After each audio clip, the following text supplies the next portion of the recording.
That's our data, not yours. Yeah. How do we virtually or physically bring it back into that room Yeah. and ring fence it? Building out and controlling from zero is, ironically, infinitely more straightforward than trying to rein in infinity. What's the relevance of doing something I'm bound to fail at versus earning £300 a day on a county lines gang? Our young people are assessed in silence. High stakes tests are just not going to be what everybody needs. Fundamental literacy is the foundation to AI literacy. And it's wonderful to finally, put a voice to the face and to be able to I know that talk bloke with that's you been spamming you on all those for 20 different minutes or channels. so. No, not at all. Your group CEO of Net Support, you've got more than 30 years experience in technology, EdTech. Alongside your work on the supplier side of the sector, you also have extensive experience in school governance. You currently chair Hampton Academies Trust and the regional SEND board. You sit on the Regional Schools Director Advisory Board for the East of England and chair BISA's EdTech Group. Your work focuses on digital strategy, school governance, safeguarding, SEND, AI literacy, and how schools can judge whether technology is delivering meaningful value. You've consistently argued that successful EdTech should be developed with schools and treated as an ongoing relationship rather than sort of one-off Rather than a transaction. Yeah. transactional. Yeah. The author of several education books, including My Secret EdTech Diary, My School Governance Handbook, and The Awkward Questions in Education, which explores AI curriculum inclusion, teacher retention, well-being, and some of the difficult issues that the sector may not always confront as directly. I'm very lucky that I get invited to the room. Depending on the nature of the conversation, sometimes when it's around governance and growth, then we'll talk more about my other kind of governance type roles. Sometimes around AI, I chair the Institute of AI Education up at York St John now, supporting Dr. Beth Lane, Lorinda Gill, and a great group of folks there that I kind of brought to the table that are helping with supporting PhD doctoral research on the efficacy of AI in primary education. For 25 years, Al, you've led international EdTech company whilst also spending 15 years on the other side of the table in school governance, or over 15 years. How has having to justify technology, potentially as a supplier and as a governor, changed your definition of what makes good EdTech? I love the question. I think justify is an interesting one, isn't it? I think the first thing is we often talk about what we're going to install and how we're going to install it, or what product it is and what feature it has, but we very rarely sit and define the why. Mhm. And ultimately, the why is what sets the purpose and the likely success of any technology implementation, which is people actually understanding its intent, understanding how we're going to measure it, which is something that we often forget about too. Oh, and by the way, in education, we love to measure everything by some form of attainment or progress. Mhm. Um, Reality check 2026. Lots of the things we want to measure are linked to our school or our trust risk register. So sometimes it's about shifting staff workload, which will have an impact measure at the year when it comes to our recruitment and detention policy. Sometimes it might be about changing the way we make some of our curriculum more accessible, and it might link to student attendance and feeling like there's something they can actually engage with and work with. So there's different ways that we start to measure things.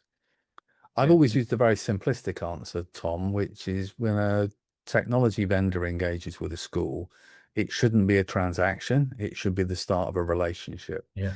And if there isn't that deep understanding of what is the issue or problem we're trying to resolve that's already been co-produced as part of creating that product, and instead you say, we've got a really cool tool, now let's find a way to squeeze it into the space, it won't work. Now, over my 30 plus years, I'm the first to admit the reason why our products have been around and sustained since 1989, so it's a bit longer than 30 years now, is because they constantly adapt based on listening to what Mhm. educators are saying and needing. And actually half the technology that we offer is not for teachers, it's for technicians and IT managers in the organization. Is to keep the technology safe, secure, and working for other people. Mhm. And therein lies another challenge, because more often than not, never mind the vendor perspective, when I work with MATs and school districts coming together, wherever I'm in the world, I get the same challenge, which is the teachers and the tech staff rarely talk. The Venn diagram of overlap and sharing Mhm. is really limited. And so when we think now of the world of P for PedTech, pedagogy led, we need to be mindful that actually you can't deploy a new tool in your school, and then when you have a problem, you say, I'll go speak to the tech team, but you didn't include them in the purchasing process, or they weren't invited on the training program. And my last one, because I'm never very good at doing short answers, is when we talk about EdTech, we just need to be really, really mindful. EdTech is not just the stuff in the classroom for teaching and learning. It is an entire ecosystem that allows a modern multi-academy trust or school district to function. Whether it's our cashless catering, whether it's our management information system, whether it's our data mapping and analytics of what's happening with progress, whether it's our safeguarding, we can't assume that we measure everything on the basis of pure pedagogical, does it impact teaching and learning? This is about having the right tools that will allow the organization to flex and operate at scale. Yeah, that's an excellent answer, Arnav. Yeah, just taking three quick things from that. First, about the importance of hard and soft data, that when you are working with schools, that yes, of course, you can have outcomes measured to 2 decimal places as to whether something has been arguably a success or not, but also some of that softer data that isn't number led on student survey, teacher, leader survey, so that information that's gathered isn't always number based. I know there's a lot of ed techs that should probably do more number based outcomes as part of their We all need evidence too, don't we? Of course, but there are multiple conversations that can and should be had across the board. I would push though, which I think is a healthy one to remember. We'll have a conversation about we want evidence, we want the hard data. And then I'll say, okay, so you're a cashless catering product. What data is it you want? How are you going to measure that? Or how are you going to measure the flexibility of your MIS system versus a curriculum-based maths app? We want to try and squeeze them in the same box, and we fail spectacularly because we desperately want to find an educational measure for tools that are not necessarily always educational. It's okay to say there are lots of different types of technology we need in our schools, and therefore there should be different people who are best qualified to evaluate their efficacy. That's a collaboration piece, because if you arrive with a one size fits all and the school expects a one size fits all, the collaboration piece is also part of that story of them working together, which fits perfectly into the point you made about fitting into a larger ecosystem. These aren't things that are just bolted on to certain corridors and don't have anything to do with the rest of the flow of that ecosystem, from trust to student, or from student parent back up to trust. It has to be something where the entire macro to micro and back again part of the ecosystem is considered. Otherwise, when things are bolted on, I think they're just as easily bolted off. No, there's no measure of impact if you're not going to embed something properly, have that interoperability. So I was thinking, looking back at how technology has been introduced into England's schools over the last good few decades, what would you say have we consistently misunderstood? And does that teach us any lessons when we start thinking about AI? Great question. I think for technology to be truly evaluated as innovative and impactful, we have consistently missed the opportunity to give teachers space to consider innovation. I appreciate how challenging that is, because the general secondary school, which is my entire sort of 20 plus year experience, 5.5 of the half terms are very, very much geared towards year 11 in many, many secondary schools. Of the resources that are available to a teaching and leadership team and the wider support network for school, a vast majority of that from the September start, as soon as the GCSE results are considered from August, goes into year 11, and that freight train then is off from 7th of September. Quickly, what did we do wrong in August? Get a new strategy, let's go. You are then on that train until about the 15th or 20th of June, when the last GCSE exam finishes. What I would like to see is that there are members of each department that form an innovation group, that between the 20th of June and the 20th of July, that there are 4 weeks for those people to have any game time ring-fenced, and that new technologies can be explored and considered. That's 4 weeks out of 39, so it's not even 10% of a year. I know how difficult it would be to ring-fence that 4-week period. I also know that you cannot ring-fence anything out of the other 35 weeks. There's a group of people that can have the time and the space to breathe and look at things and test them and prod them and poke them and ask all the questions.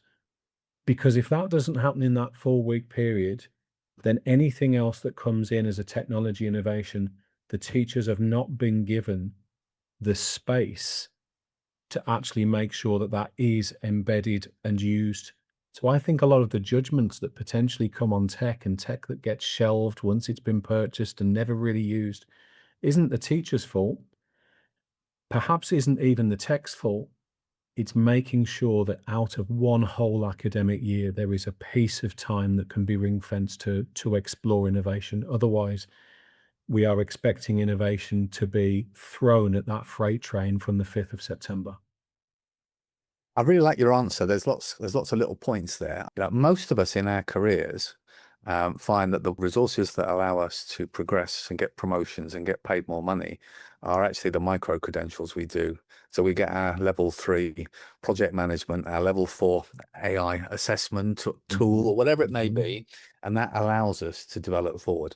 There is a growing thrust of those coming south. In other words, but why would I do a degree when I could do half a dozen micro credentials that would do the same thing?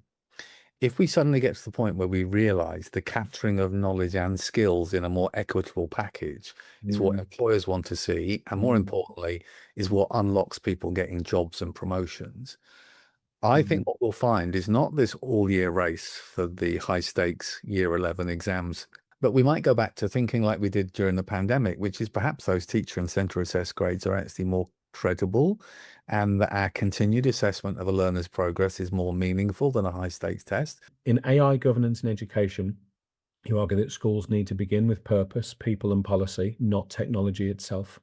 What is the single most important governance question that leaders fail to ask before adopting an AI platform? I know that you gave me a little bit of this before with the not focusing too much on the what and how, but maybe the why.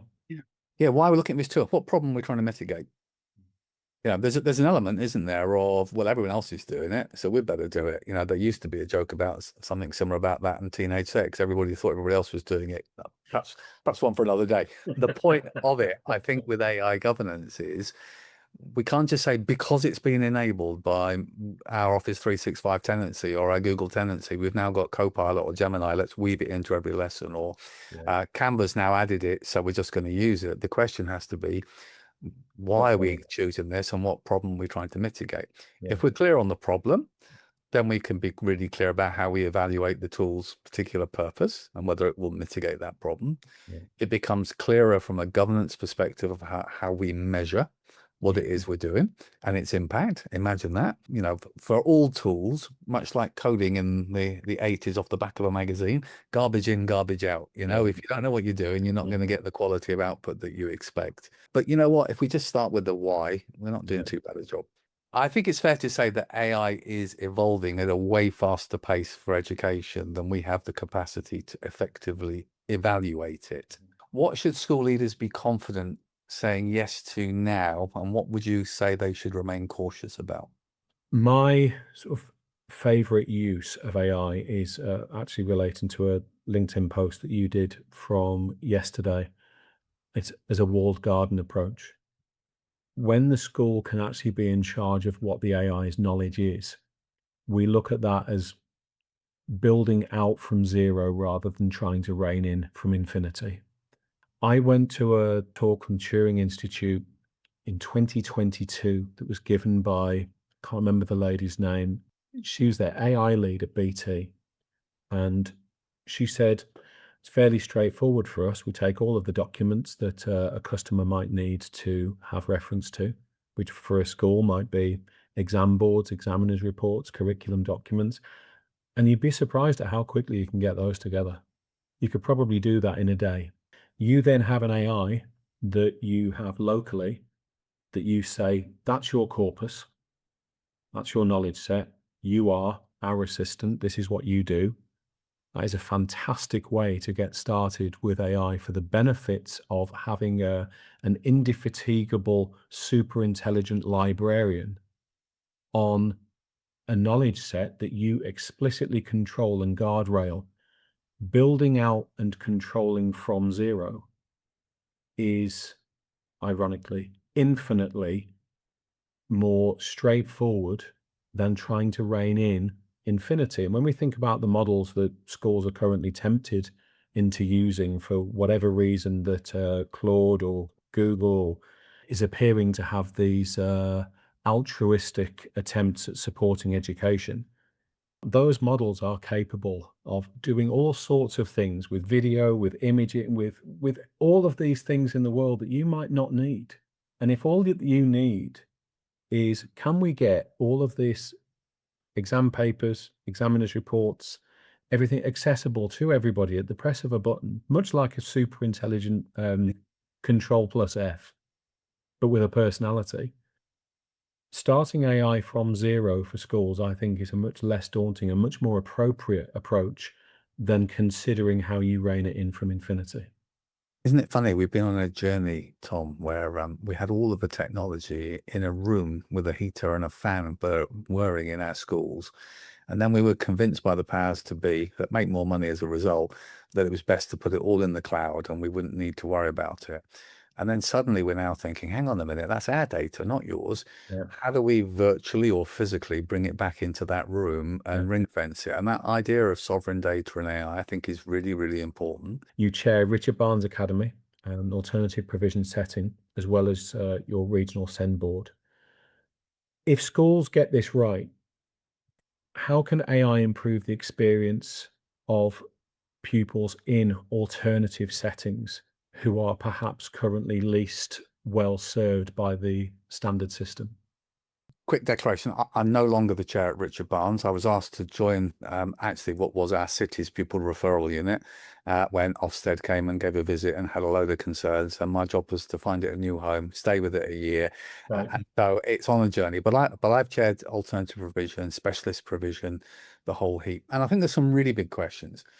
So some of it comes full circle to that sense of what's our curriculum and what's our purpose, because for many young people who find themselves in an alternative provision setting, we just set them up with a choice of subjects where they feel they will fail. And we often kind of think, it's our disruptive children that are in AP provision. In most cases, they're young people who've had some really, really turbulent starts to life and are really struggling with how they share their emotions, communicate, and in some cases are saying, what's the relevance of doing something I'm bound to fail at versus earning £300 a day on a county lines gang? There's some real challenges there. So what we saw was, firstly, providing different ways of learning, which is less confrontational, more accessible to learners, is really important. Most people familiar with Benjamin Bloom and his triangle, that famous taxonomy. He talked about the 2 sigma problem, which was in essence, how can a child that's being taught 1-to-1 achieve 2 standard deviations better than a child 30? And I, for the first time, are already seeing both generative and non-generative agents that can operate as that tutor on the side, so that the child has the normal experience during the class, but then has a tutor that can both stretch and challenge their knowledge where appropriate, or take them back a few steps to build their foundational knowledge, can help close the feedback loop so they feel they can get guidance, and we've seen some countries have gone more for the Socratic approach to agents. So it's not about bypassing that thinking process for our learners. But where I see now some of the AI tools is firstly about making learning and support more instant and ready and available to our learners that have more complex needs, providing routine and schedule, which is really, really important. Yeah. And then also, I think it feeds into more problem and project-based learning that we're seeing with technology now, which I think absolutely aligns to some of our learners that do not do well at the most academic strands of the curriculum. You mentioned then just quickly about the idea of having that agent, having that support to not to replace the teacher. We think of that internally. We call that like a Batman and Robin model. You might not always have access to Batman, But if you can always have access to Robin, then it means that you've got that assistant, you've got that support, as you said, the help in the routine, instant, ready, available, but it's not Batman. Person is still. So I think the idea of teachers embracing that idea of what would make life easier for me as Batman, what if my agent was my Robin? And that helps you to retain your superhero status in the classroom. The AI becomes your assistant, and the student knows they're accessing your number two.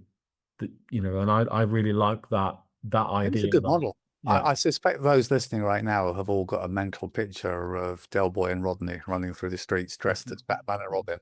But your point is well made. I think we used to often talk about like the sage on the stage, the guide on the side. Bit dated as a mindset now, because you're right. It's not about replacing the teacher. It's about who can actually help amplify and support. So here's a big picture one, I guess, because we're talking about moving forward. So by 2030, what should every young person in England leave school able to do with technology and AI? And what human qualities has education got to protect?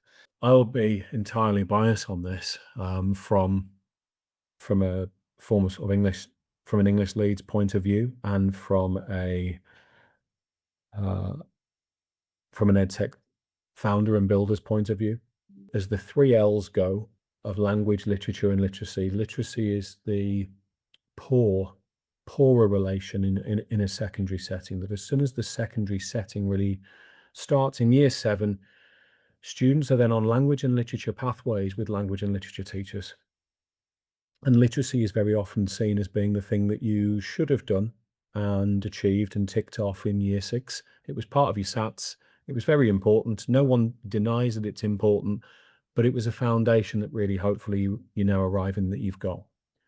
We have to ensure that the foundational, the universal skills of reading, writing, speaking, and listening, and speaking and listening being prevalent throughout both key stages, when unfortunately at the moment the GCSEs are only marked in reading and writing. They're assessed in silence, as people will know.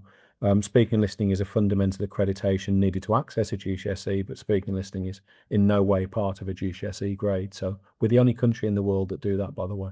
There's no other country that assesses a language in only 2 of the fundamental pillars of communication, but our young people are assessed in silence. Because as far as AI is concerned, human beings are LMs. We're language models. We're limited language models if we want to be LLMs. How very dare you? Okay. And LLMs, large language models, we input via speech and writing. We assess the output critically, or we should, by listening and reading. The more literacy proficient we are, and there have been many studies that show the prompt engineering of those that are highly literate, that know exactly what they're inputting, get to what they need out of AI quicker, and what will become in the future, more cheaply. Because there will be a point where what comes out, we're on a data plan similar to what we used to have with a mobile phone. The more attempts that you have to, well, I'm still not getting the answer that I want, or I don't even know if it's the answer that I want, will be cost on that. The more literate we are in our inputs of writing and speaking, the more efficient we can be in our critical evaluation of outputs. Fundamental literacy is the foundation to AI literacy. And unless we drag literacy from Key Stage 2 throughout secondary, further ed, higher, and beyond, I think that unfortunately, that lack of traditional literacy will cause the gaps, the fundamental gaps, with AI literacy. I can't disagree with that. I wanted to say amen, but I could say in all faiths, for those folks that think technology somehow is a substitution or a replacement for our foundational subjects in education, quite the opposite. They amplify the need for us to have those bits. It challenges some other bits when it comes to how much content do we need to retain versus the skills balance. But I'm absolutely with you that the fundamentals of our language and our ability to utilize it and manipulate it and interpret it just have to be at the heart. Thank you, Al. Al, it's been an absolute pleasure speaking with you today. I really appreciate your time. Thank you very much. Speak to you Take soon. care. Thanks a lot. Bye-bye. Take care. Bye, Al. Bye.